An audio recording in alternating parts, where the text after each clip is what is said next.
we have our next speaker. So please all join me in welcoming Victoria Albrecht, the co-founder and managing director of Springbok.ai, where she leads a team of 40 engineers and commercial team on multiple projects and is driving the further development of that business. Her previous experience includes scaling a food tech business, YFood, and leading sales at Rasa, a conversational AI framework, which is exactly in line with the session that we're going to have today, where she'll share her insights on how to build your own internal ChatGPT, which I think many of us have been grappling with. So I'm sure that all of you are going to learn a lot. So please join me in giving a warm welcome to Victoria.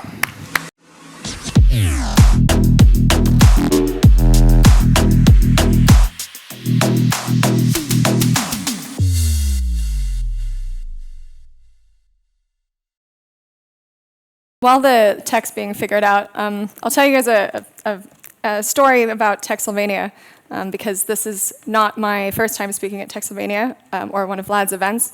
In fact, it's my third time speaking here. And there's a very nice man. I don't know if he's in the audience already or not. His name is Andreas. And a few years ago, when Springbok was just, 9 months old, Andreas decided to introduce me to Vlad and said, "Hey, I met this great founder. You should speak to her. She might be cool for your events." And back five-ish years ago, AI wasn't as big as it is now, and we were one of the only 3 AI consultancies in all of London. And we had very little reputation to go off of as a company. But Vlad was actually one of the people, the early people who believed in me and believed in us, and sort of took a punt and said, "You know what? Why don't you come speak? We'll see how it goes." So that was the first event, and then we got introduced to Flutter here in Cluj.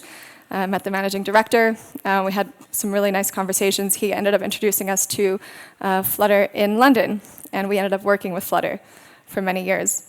So, if this is your first time to Techsylvania, then welcome. I hope that you find great connections, as I've found some great connections. And yeah, since we have a couple of minutes to fill, just wanted to take a moment to say thank you to Vlad and his team for putting this on, and also everybody that's sort of volunteering and behind the scenes, making it great. Like Philip as well, who I've met several years ago. It was nice to be back. Yeah, how are we doing? Oh yeah, round of applause for Vlad, definitely. How are we doing on the tech? No worries. It's a great reminder that nowadays building almost superhuman AI is easier than connecting a laptop to a screen.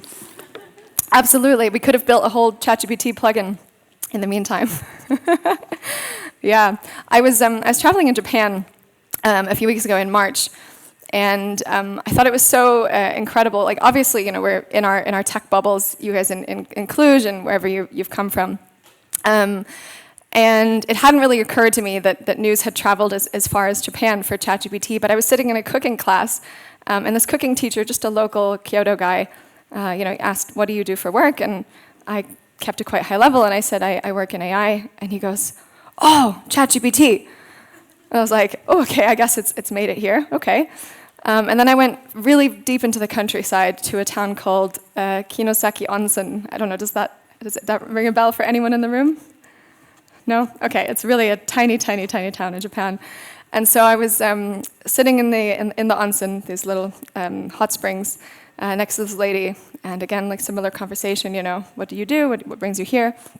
And I said, I work in AI, and she goes, oh, ChatGPT.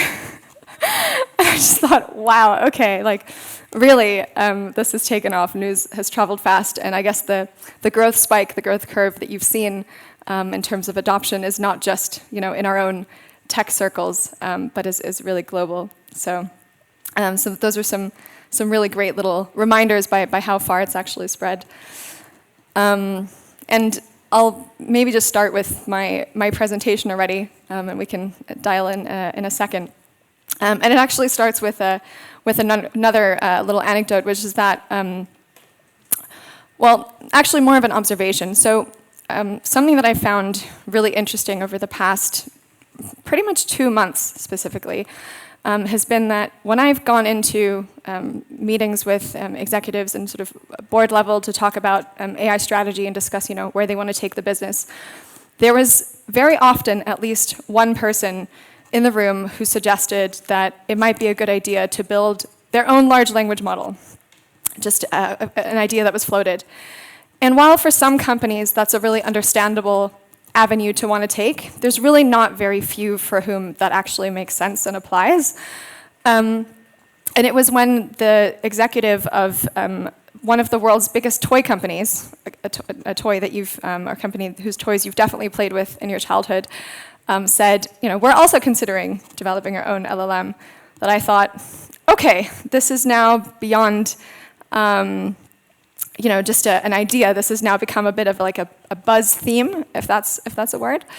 And I was asking into the room with the speakers last night. We had a small get together, and I was asking them who of them had heard the idea of an LLM being built for a portfolio company of theirs, or in their own company, or their own startup building their own LLM being floated, and I was pretty amazed by the response I got. So I can't see you all super well because the light's pretty bright from here, but I'd love to see by a show of hands if you've been privy to a conversation where somebody said, let's just build our own LLM. Can I get a small show of hands? All right, there's probably about 8 or 9 of you in the room. Yeah, not bad at all. Yeah, so it's been a big topic. A lot of companies have been interested in building their own LLM, and as I said, to be honest, it doesn't always make sense to do that. But of course, we all look up to the likes of Google and Meta, Alibaba, the big tech companies. So we look at what are they doing, and is there anything that they're doing that I should be doing? So it's easy to think, okay, that's their plan. I must imitate. But of course, the important thing to remember is those guys are, cross-industry players. Their entire play is in data, right? And they've built their entire systems and their entire product to basically sell the outcomes of the data that they process. Now, for them, it makes sense to sort of further grow their global world domination by developing their own large language model. And partially, that's because, I guess, the sexy narrative of why this is interesting is, right, the idea is you build the large language model once, and then you have a money printing machine.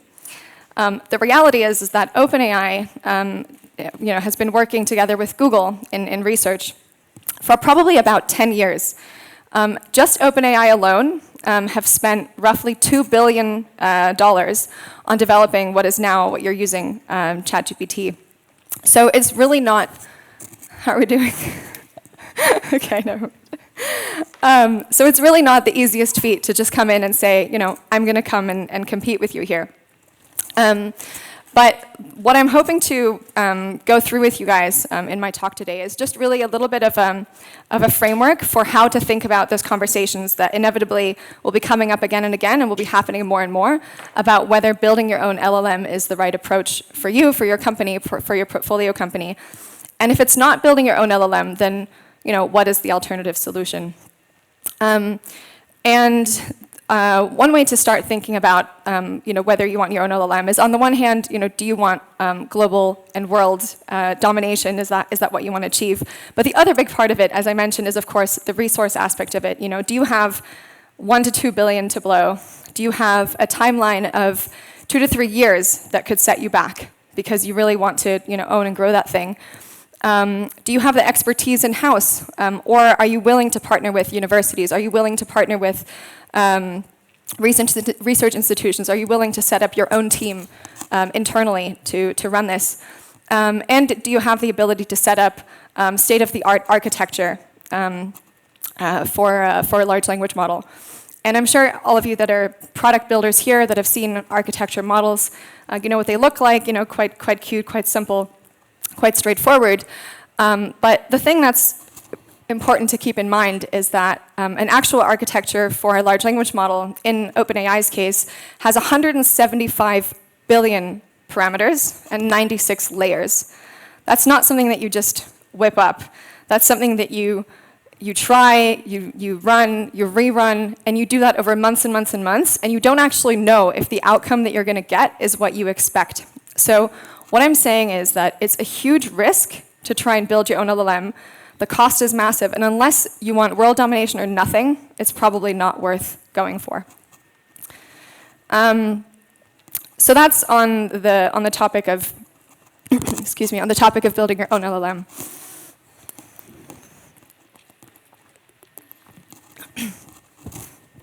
Do you have a clicker of some sort? Otherwise, I just click on my laptop. It's fine. Those are my slides.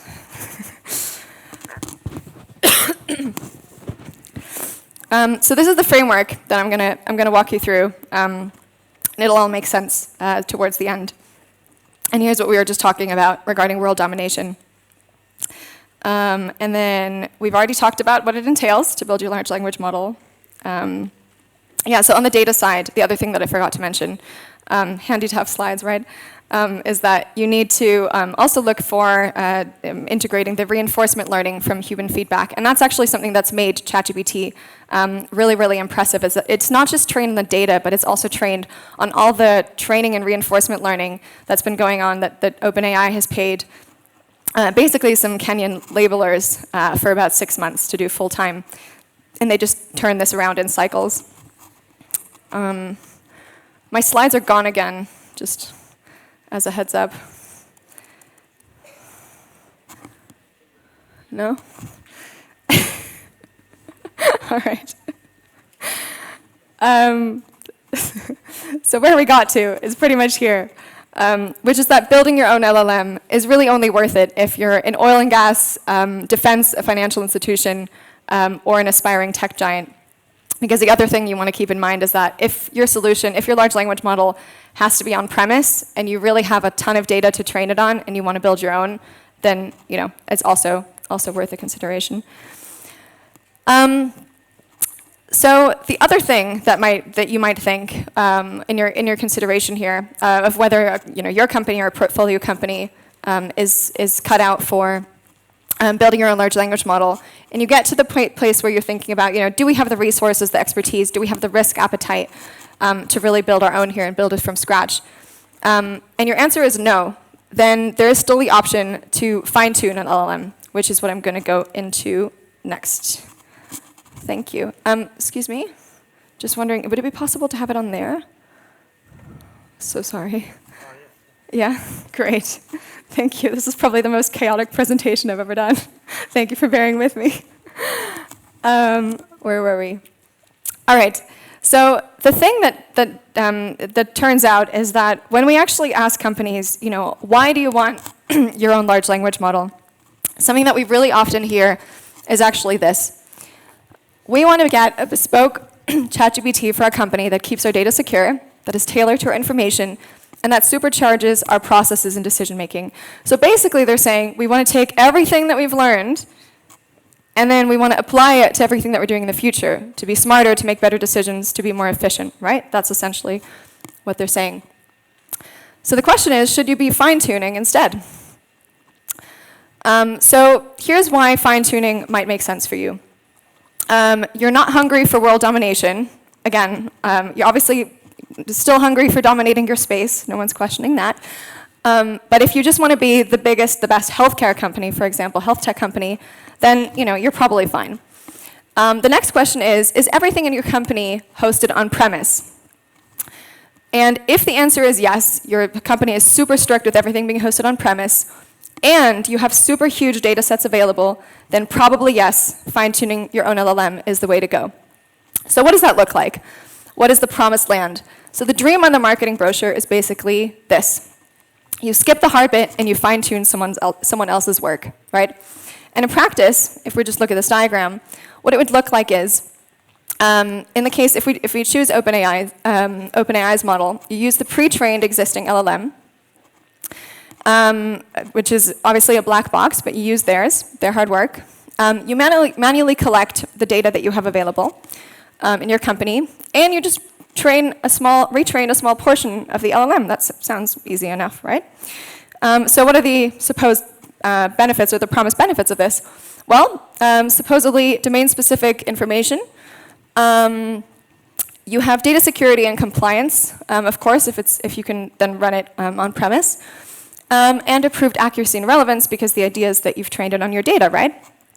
Well, it's not quite as easy, unfortunately, and I'll start with the top right, namely the manual collection of the domain-specific data set. What that basically means is that you need a huge data set in your company to be able to train against, or rather alongside, ChatGPT's model. And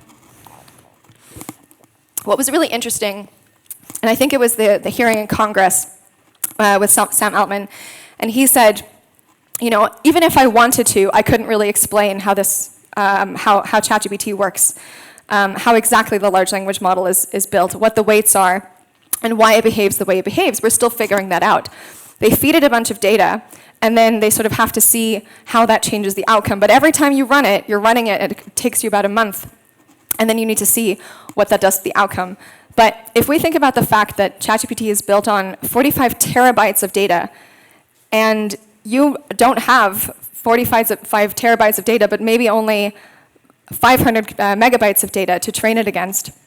And I know that doesn't sound like a lot, but just for context, 45 terabytes of data is 292 million documents, and that's what ChatGPT or OpenAI has used to train their model on.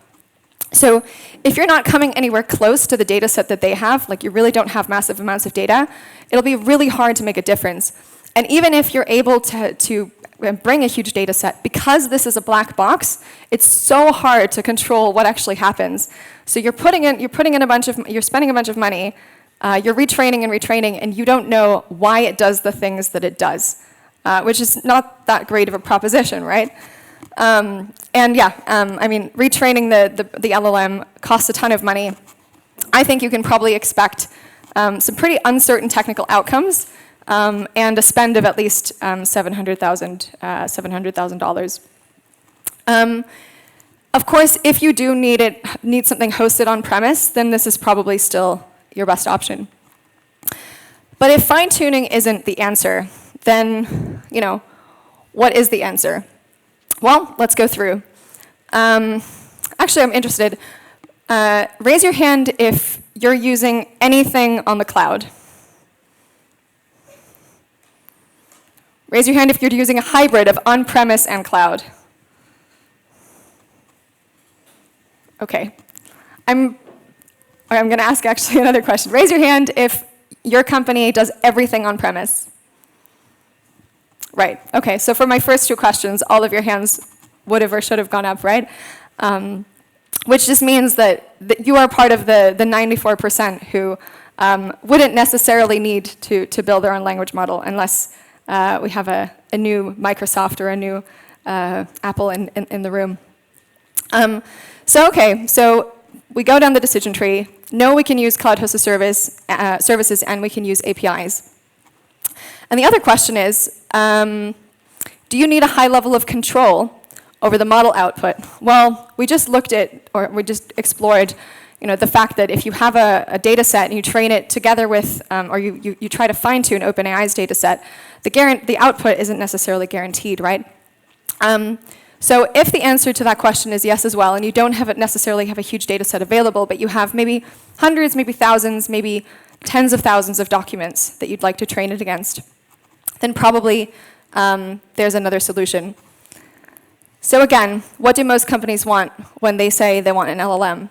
Well, just for recap, most of them say we want a bespoke ChatGPT for a company that keeps their data secure, so they want control, is tailored to our information, and helps us make better decisions and be a more efficient company and automate our processes. And then when we drill a little bit deeper, we find that roughly 80% of companies actually want this, which is to leverage our existing documents to create a process that automates or streamlines querying them. Way! So I'm just going to walk through a few examples here, and maybe think about, as I do, which of these might sound familiar to you, of something that you've thought of or that would be helpful to you or to a startup that you work with. So the first one, as a sales leader, these are user stories. I'm sure you guys are all familiar with how this works. As a sales leader, I want my team to be able to automatically generate sales contracts based on our company best practices so that we don't need to make them from scratch every time and so that I don't need to review all of my sales reps' contracts myself, right?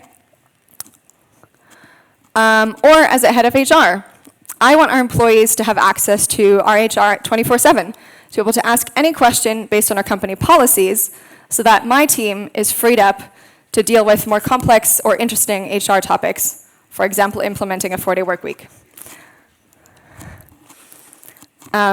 Or as an investor, and this is actually based on Jenny from EQT. I was speaking to her yesterday on the bus and asked her to give me a use case.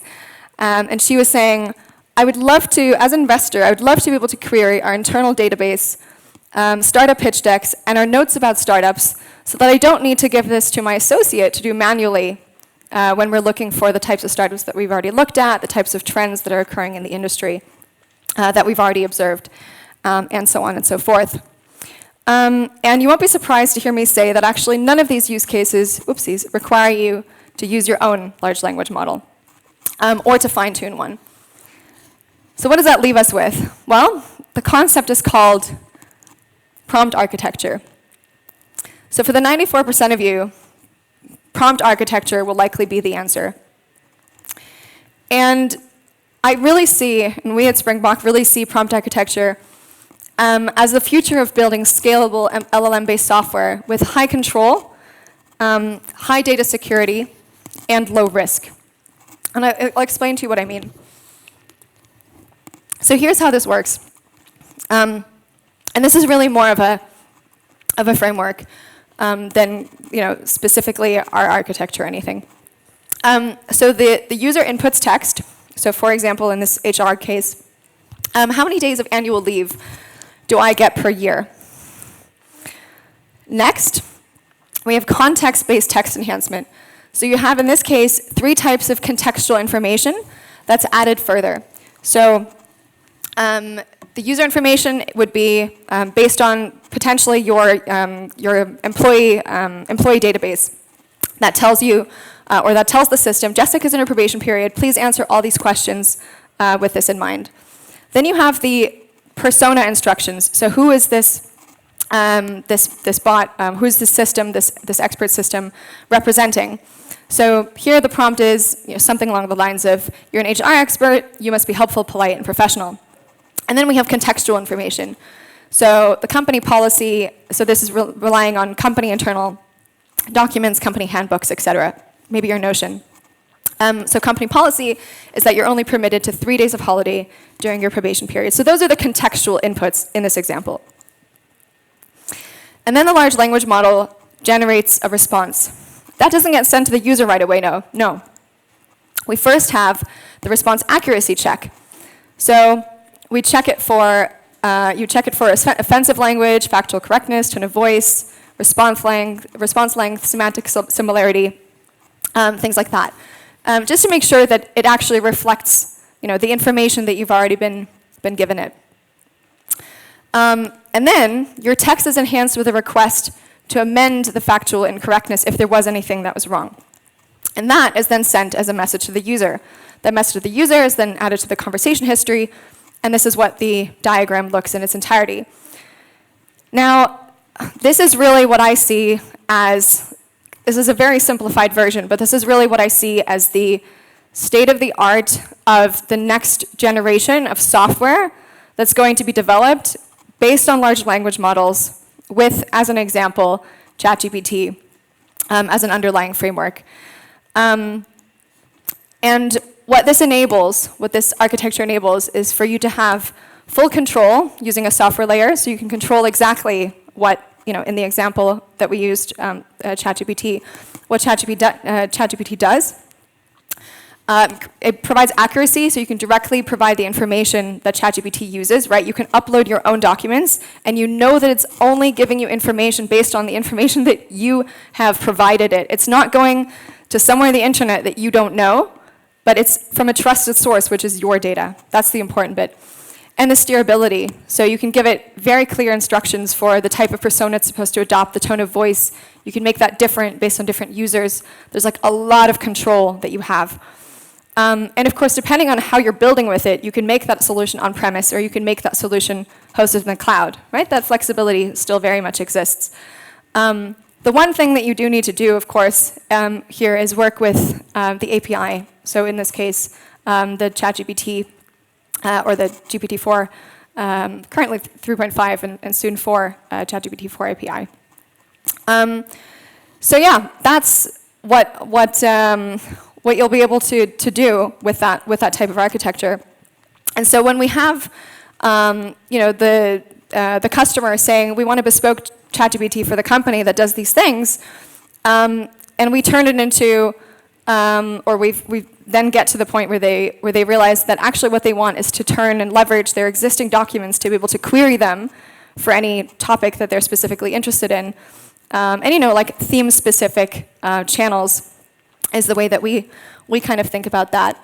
Then, that's something that we've, at Springbok, we've been thinking about it for a really long time, and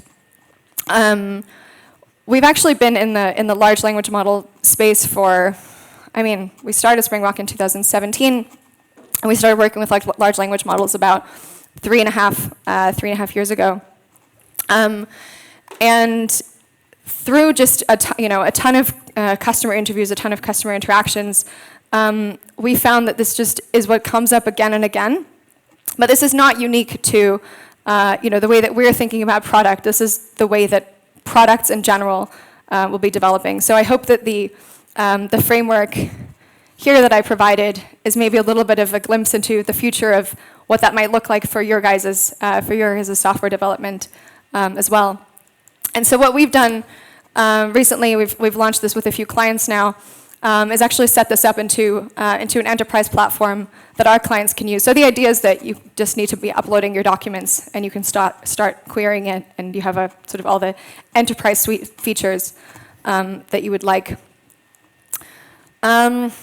Cool. So what I hope that I've been able to achieve today, despite all of the technical difficulties, and thank you for bearing with us, is to provide you a little bit more clarity in this mumbo-jumbo of the large language models that's currently floating around as everyone's figuring out how to grapple with the topic, and to let you get a little bit clearer of an understanding of how to think about it next time you're in the room with someone and you're deciding or they're deciding whether it's worth developing your own large language model, whether it's worth exploring fine-tuning as an option, and if those two things aren't an option for whatever the reasons, on the diagram or that we walked through together, you have a third avenue to go down to think about building your future products.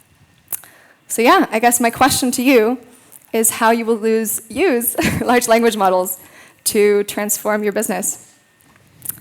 And yeah, feel free to, I'm happy to take any questions if there's time. I appreciate there's probably not that much time left, but feel free to connect with me on LinkedIn and find me afterwards. And also, Ryan, my colleague, is just reminding me of a thing that I always forget, which I hope we have one more minute for.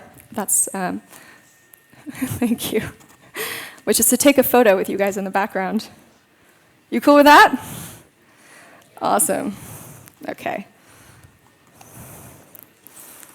All right. Let's get in there. Cheese. Cool. All right, I think we got it. Philip. Thank you so much, Victoria. Thank you very much.